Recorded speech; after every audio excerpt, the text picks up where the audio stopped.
Welcome to Dented, your go-to hub for simplified, high-yield dental education. So hello guys, आज की इस video में हम लोग पढ़ेंगे about the fixed partial denture.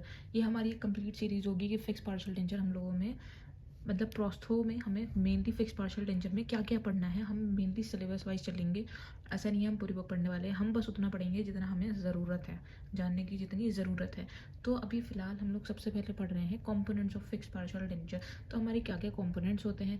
For example, तुम्हारा एक ये वाला दांत नहीं है बीच में, that is the first molar तुम्हारा नहीं है, चला गया। अब तुम उसको जो है कि रिटेन करने के काफ़ी सारे तरीके हैं। हम लोग बात कर रहे हैं फिक्स्ड पार्शियल डेंचर, यानी कि ये फिक्स हो जाता है प्रोस्थेसिस के ऊपर।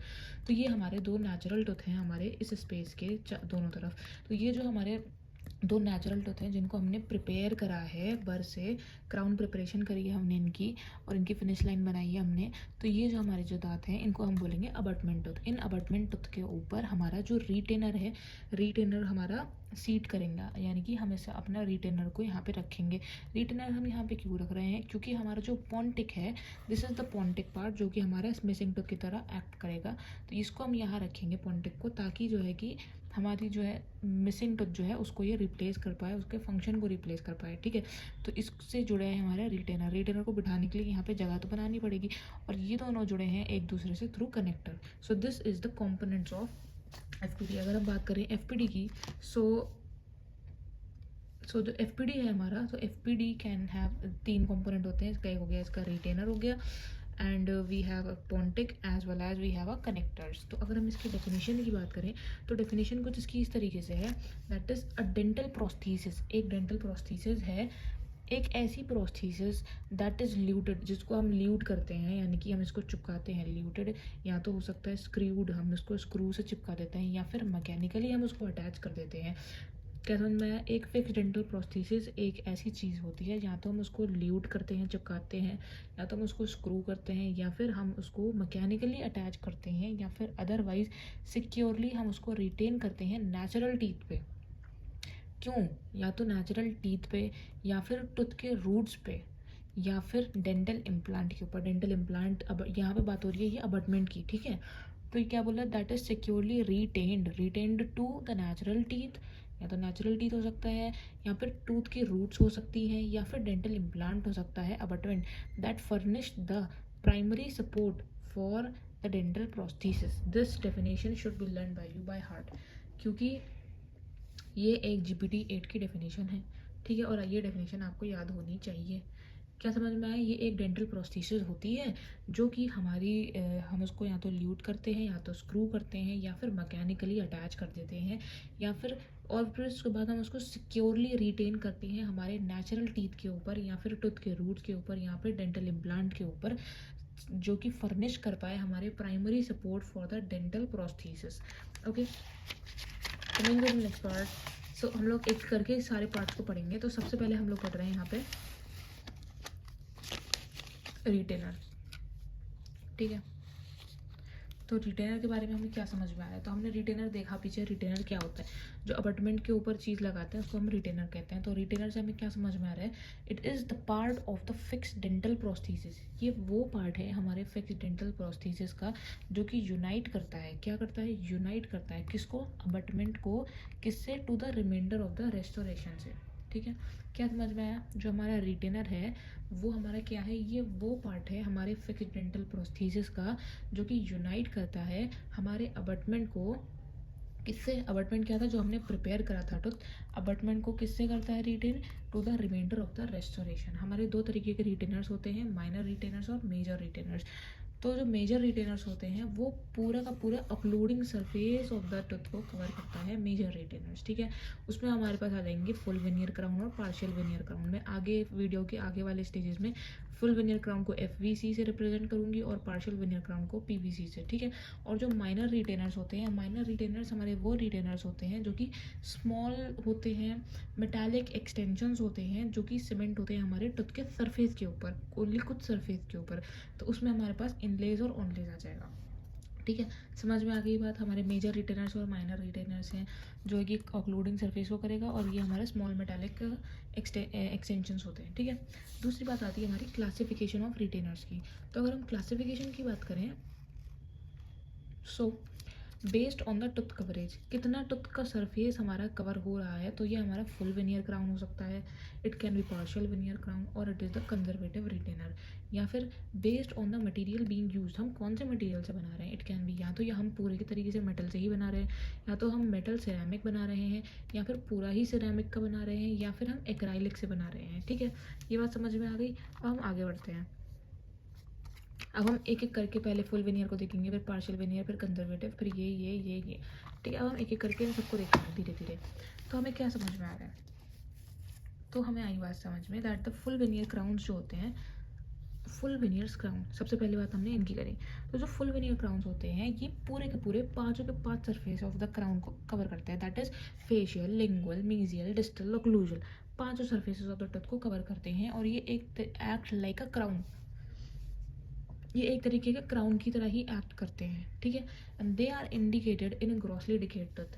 ठीक है, ये हमारे ग्रॉसली डिकेड टूथ में इंडिकेटेड होते हैं, ज़्यादातर रिटेंटिव होते हैं एंड आइडियल रिटेनर्स होते हैं, most retentive and ideal retainers माने जाते हैं। कौन से? Full veneer crown. नेक्स्ट है हमारा partial veneer crown. Partial veneer crown में क्या होता है, they are preferred over the full veneer crown. Partial veneer crown को हम फुल वेनियर क्राउन के ऊपर प्रेफर करते हैं, क्योंकि इसमें टूथ का रिडक्शन कम होता है। और जो लेकिन अगर हम रिटेंशन को अगर एज अ बेसिस इस्तेमाल करें तो फुल वेनियर क्राउन रेस को जीत जाएंगे, मतलब फुल वेनियर क्राउन में रिटेंशन ज़्यादा अच्छी आती है। लेकिन हम पिन्स का भी इस्तेमाल कर सकते हैं, pins can be fabricated to aid in retention, ताकि रिटेंशन आ पाए, पिन्स को भी हम फैब्रिकेट कर सकते हैं। They do not involve all the surface of the abutment, सारे सरफेस ऑफ द अबटमेंट को इन्वॉल्व नहीं करता है, कुछ सरफेसेस को करता है। कौन कौन सा? फॉर एग्जाम्पल, इतना नेचुरल टूथ है हमारा और इतना हमारा पार्शियल वेनियर क्राउन है। ठीक है, depending on the surfaces and area covered. तो ये चीज़ हम कह रहे हैं कि कितने सरफेसेस हैं और कितने एरिया कवर्ड हुआ है। They can be 3/4 crown, reverse 3/4 crown, 7/8 crown, 1/2 crown, pin ledge या पिन लेज्ड। तो ये सब हम डिस्कस करेंगे आगे की सीरीज़ में। नेक्स्ट है हमारा we have the conservative retainers. तो जो कंजर्वेटिव रिटेनर्स होते हैं, इनके बारे में हमें क्या समझ में आता है, ये होता है कि इसमें टूथ का रिडक्शन, और ऑब्वियसली इसके नाम से हमें समझ में आ रहा है कि ये कंजर्वेटिव होता है। तो ये जो होते हैं, बिल्कुल टूथ का रिडक्शन जो होता है इनका मिनिमम होता है। ये हैवी ओक्लूजल लोड जिन जगहों में पड़ता है उन जगहों में ये इंडिकेटेड नहीं होता है। ठीक है, तो इसीलिए हम इसको एंटीरियर्स के लिए देते हैं। ठीक है, इसमें क्या होता है कि इसमें स्मॉल मेटालिक एक्सटेंशंस लगाते हैं हम लोग, और वो जो स्मॉल मेटालिक एक्सटेंशंस होते हैं वो हमारे lingual surface of abutment tooth पे जाके चिपक जाता है। सही है, they are luted on the lingual surface of the abutment tooth. तो इसलिए हम इसको, मैंने यहाँ पे गलती से डायग्राम मोलर का बना दिया, यहाँ पे बनना चाहिए था एंटीरियर का डायग्राम, बिकॉज मैंने यहाँ पे बताया है कि ये एंटीरियर्स में दिया जाता है। So I am really sorry about it, यहाँ पे एंटीरियर टूथ होगा। ओके, और ये लिंगुअल एक्सटेंशन हमारे एंटीरियर में दिए जाएंगे। Okay, so this is the conservative retainer, minimal tooth reduction हो जाएगा। ठीक, ये बात समझ में आ गई। तो हमने पहला वाला पढ़ लिया based on the tooth coverage. अब हमारा based on the material being used, उसमें हमारा सबसे पहले आता है we have the metallic retainers, all metal retainers. तो ऑल मेटल रिटेनर्स जो होते हैं दे कैन बी फुल या फिर पार्शियल वेनियर क्राउन। ये पार्शियल भी हो सकते हैं और फुल वेनियर भी हो सकते हैं। इसमें टूथ का रिडक्शन थोड़ा कम चाहिए होता है। ठीक है, और दे आर इंडिकेटेड, अगर हम मेटल का इस्तेमाल कर रहे हैं तो ऑब्वियसली मेटल से हमें स्ट्रेंथ मिलेगी, तो स्ट्रेंथ वाली चीज़ हम किसके लिए इस्तेमाल करेंगे? पोस्टीरियर्स के लिए इस्तेमाल करेंगे। और ये स्ट्रॉन्ग होते हैं, इवन अगर जगह कम भी होती है थिन सेक्शंस में भी, तो ये हमारे अच्छे खासे स्ट्रॉन्ग पाए जाते हैं। ठीक है, नेक्स्ट है हमारा मेटल सिरेमिक। जो हमारा मेटल सिरेमिक होता है ये हमारा इंडिकेटेड होता है एंटीरियर्स के लिए भी और पोस्टीरियर्स के लिए भी। ठीक है, नेक्स्ट वी हैव वही मेटल सिरेमिक क्राउन ही है। मेटल सिरेमिक क्राउन में टूथ का रिडक्शन जो है वो ज़्यादा होता है। मेटल सिरेमिक क्राउन में ऑब्वियसली उसमें सिरेमिक भी इस्तेमाल हो रहा है, तो उसमें टूथ का रिडक्शन थोड़ा ज़्यादा होता है। इसको हम लोग फुल वेनियर क्राउन में और पार्शियल वेनियर क्राउन में, फेशियल या फिर buccal of the facial full veneer crown में हम इसका इस्तेमाल कर सकते हैं।